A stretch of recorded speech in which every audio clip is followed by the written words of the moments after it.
Hello everyone, I hope you all are well and making progress in life. Here is Priyanshu and welcome to the Infinity Mind. So today I will be solving the problem assign cookies.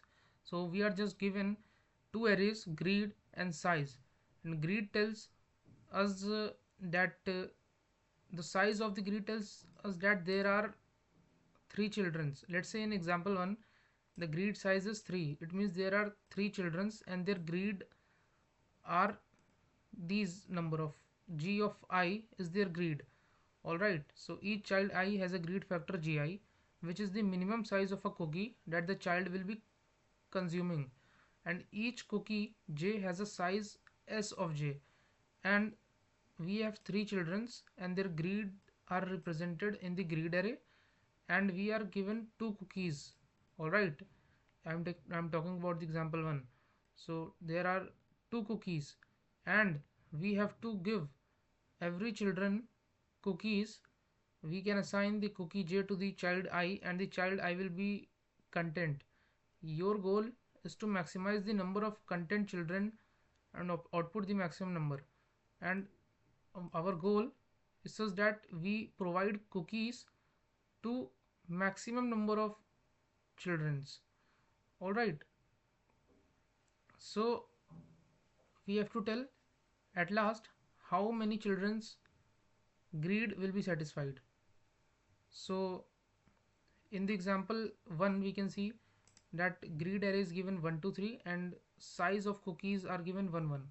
So if I give this cookie of size 1 to this first children, then he will be satisfied.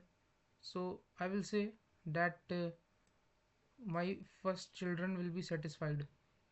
Now my first children is satisfied. Now I will move ahead, and also this is satisfied. So this cookie is used, and a child can consume only one cookie. All right, now my size of the cookie is 1 and the greed of the child is 2, so I cannot fulfill the child's greed with one size cookie. I need more size cookie, so I will move ahead.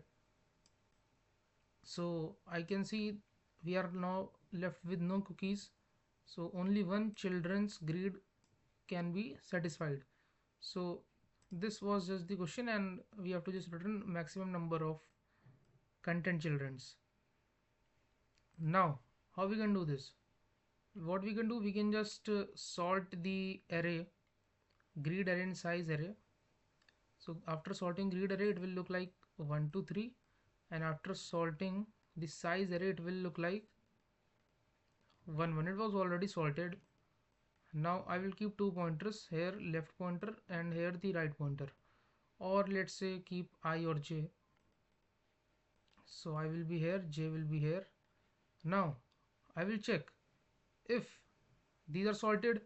So child with minimum greed and child with, and here the size of cookie is less. So I will check, is this cookie, will this cookie, can this cookie satisfy ith children greed? Can jth cookie satisfy ith children greed? So the size of cookie is 1 and greed of children, child, the greed of child is also 1, so this child can be satisfied. So my count will be increased to 1, and my I will move to next child, and this cookie is now eaten, so I will move next also. No, so now greed of this child is 2 and size of the cookie is 1. I need a cookie with more size, so I will move here for getting the more size cookie. Now this, or now the cookie, all cookies are exhausted, and now I will say that I will have to return the count, so this will be 1 only. So answer is also 1. So if I implement this, so what I said, I have to sort them. So first of all I should just store the size of the array, number of childrens. Now I will sort both the arrays.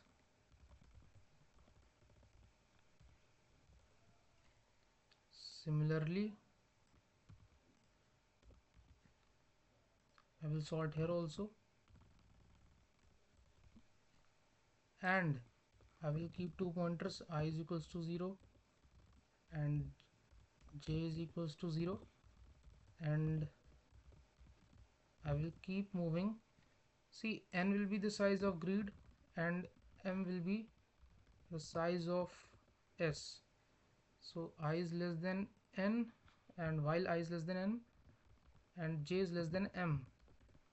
Now I will check if s of j, size of cookie, if the size of cookie is greater than or equal to the child grids, that is g of I will say yes,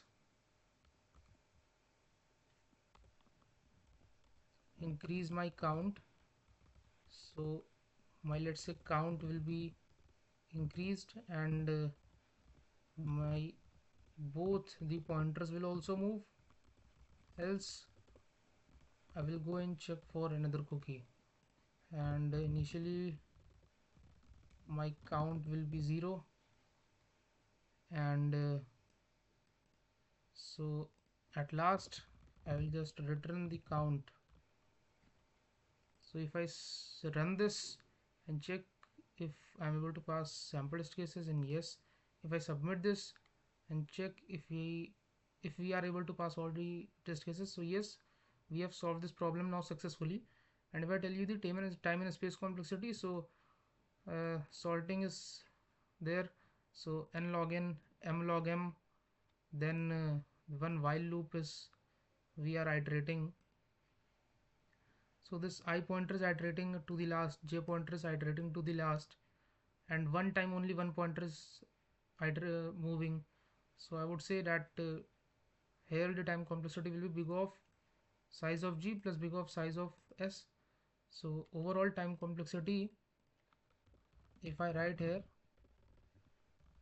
so this will be big of n log n plus m log m plus n plus m, and space complexity, we can say that we are not using any space, so space complexity is big O of 1. So this was all about this problem. I hope you understood. Thanks for watching. Till then, keep learning and keep upgrading yourself. See you in the next video.